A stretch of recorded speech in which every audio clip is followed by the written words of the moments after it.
వెళ్ళొచ్చు, కొంత రిఫ్రెష్ అవ్వచ్చు. కానీ కొద్దిగా నోరేసుకునైనా చెప్పాలిగా మేము వస్తున్నాం చేస్తున్నాం అని. అలాంటిది ఏం కనపట్లేదు. మీరు కూడా ఫైర్ బ్రాండే కాబట్టి మీరు ఇంకో ఫైర్ బ్రాండ్ల మీద ఏం చెబుతారు?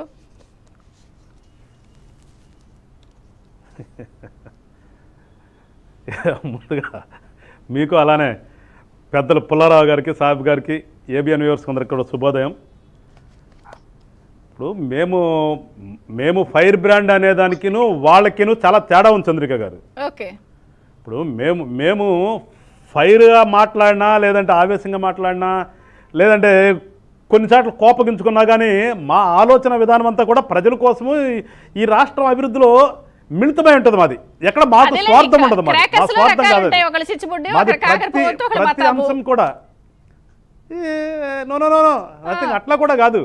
మేము పూర్తిగా మాది ఏమి మేము కోపగించుకున్నా, ఏమి ఆవేశంగా మాట్లాడినా మాది ప్రజలతో ముడిపడి ఉంటుంది. మాకు మా స్వార్థం ఉండదు.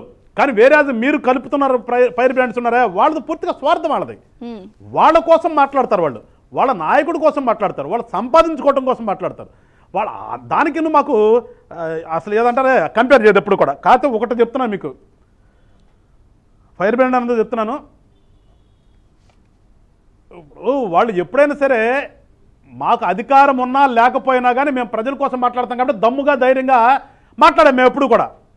కానీ మీరు చెప్పే ఫైర్ బ్రాండ్లు చూడండి, వాళ్ళ అధికారం ఉంటేనే, వెనక పోలీసులు ఉంటేనే మాట్లాడగలుగుతారు. వాళ్ళు వెనక పోలీసులు లేకుండా, అధికారం లేకుండా వాళ్ళ నోట్లో నుంచి మాట కూడా రాదు. వాళ్ళ నోట్లో నుంచి మీరు అన్నట్టుగా సౌండ్ ఎట్టిపోయితే కూడా ఎవడు తెలియదు.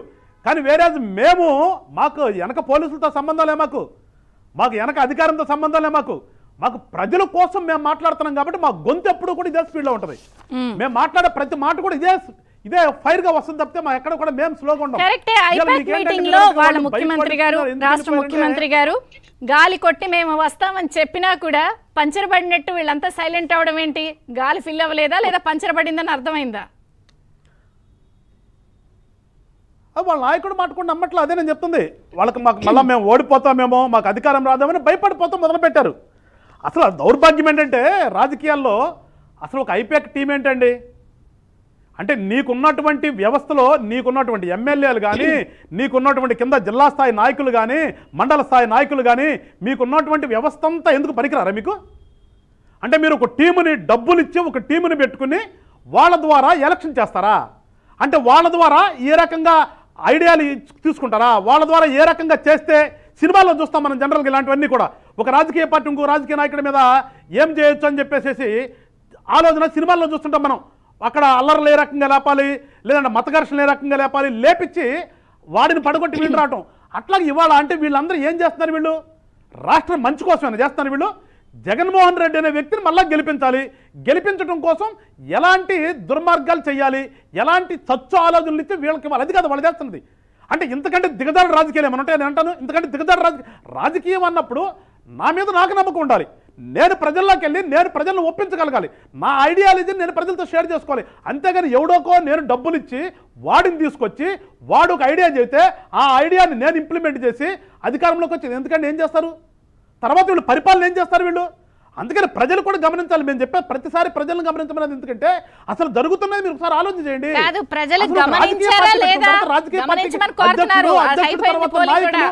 మీరు అనుకున్న విషయాల్ని గమనించారా లేదా? కంటిన్యూస్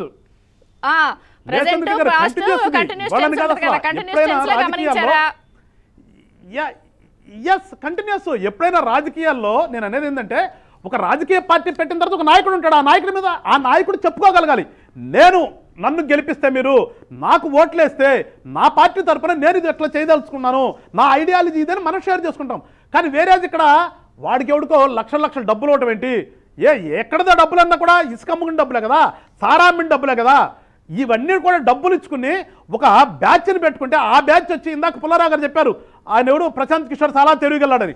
కానీ నేనేమంటానంటే ఆ తెలివితేటలు నువ్వు దేశం కోసం ఉపయోగించాయా? నువ్వు ఒక దొంగలకి నీ యొక్క ఐడియాలజీని ఆ దొంగలతో షేర్ చేసుకుని ఆ దొంగలను తీసుకొచ్చి ఆ సీటు మీద కూర్చోబెడితే మళ్ళీ వాళ్ళు దొంగతనం చేస్తున్నారు కదా. వాళ్ళకు సహకరించడానికి ఉన్నటువంటి నీ తెలివితేటలు ఎందుకు వరకు వస్తాయి? ఎప్పుడైనా మనిషి తెలివితేటలు అనేది మనిషికి ఉపయోగపడాలి, దేశానికి ఉపయోగపడాలి, ప్రజలకు ఉపయోగపడాలి. కానీ ఇక్కడ దౌర్భాగ్యం ఏంటంటే వీళ్ళ తెలివితేటలన్నీ కూడా ఒక దొంగల సమూహానికి ఇస్తున్నారు. ఆ దొంగల సమూహానికి నువ్వేం చేస్తావు, డబ్బులు తీసుకుంటున్నావు. అలాంటప్పుడు నువ్వెట్టా తెలివిగెళ్ళాడుతాను? నువ్వు కూడా తెలివిగెళ్ళాడు అయితే అవి ఉండొచ్చు, కానీ నువ్వు కూడా పూర్తిగా స్వార్థమే కదా. నీ తెలివితేటల్ని ఒక సమూహాన్ని నాశనం చేయడానికి, ఆ నాశనం చేసిన దాన్ని నీకు వచ్చే డబ్బులు తీసుకుంటావు అంటే నువ్వెట్టా తెలివిగెళ్ళాడుతావు? అందుకని నేనేమంటానంటే రాజకీయ పార్టీ ఎప్పుడూ కూడా తనను నమ్ముకోవాలి, తన కింద ఉన్నటువంటి నాయకులను నమ్ముకోవాలి, వీళ్ళ ద్వారా రాజకీయాల్లోకి వెళ్ళాలి.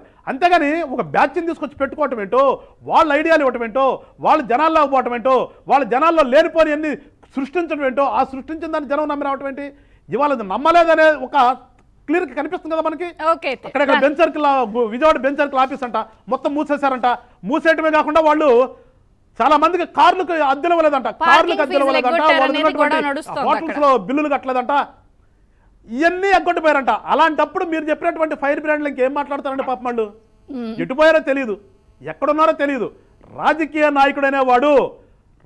నాయకుడనేవాడు ఎప్పుడు కూడా అలుపు ఉండకూడదు. వాడికి నేనేదో ఎలక్షన్లో ఇరగదీసేశాను, ఎలక్షన్ అంతా అయిపోయింది కాబట్టి నేను శాఖ తీరుతానంటే ఏంటి? శాఖ తీరేది ఏంటండి? ఏం చేశారు మీరు ఇప్పుడు దాకా? మీకు ఓట్లు వేపించుకోవడం కోసం తిరిగారు, మీరు ప్రజలకైనా చేయడం కోసం తిరిగారా? అలుపేంటి అసలు? రాజకీయ నాయకుడు అనేవాడికి అలుపులు ఉండకూడదు.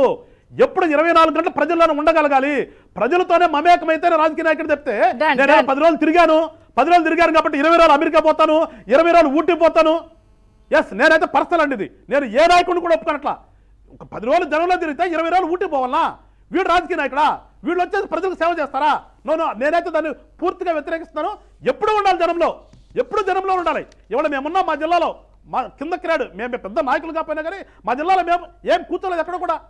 ఈ రోజు కూడా ఆఫీస్ తీస్తున్నాం. మా వాళ్ళు కొన్ని సార్లు ఏదైనా అవసరమైతే వెళ్తున్నారు, ఈ తన్నులు తిన్న సాటికి వెళ్తున్నాం. అట్లా తిరుగుతూ ఉండాలి రాజకీయ నాయకులు. అంతేగాని 10 రోజులు ఏదో కష్టపడిపోయి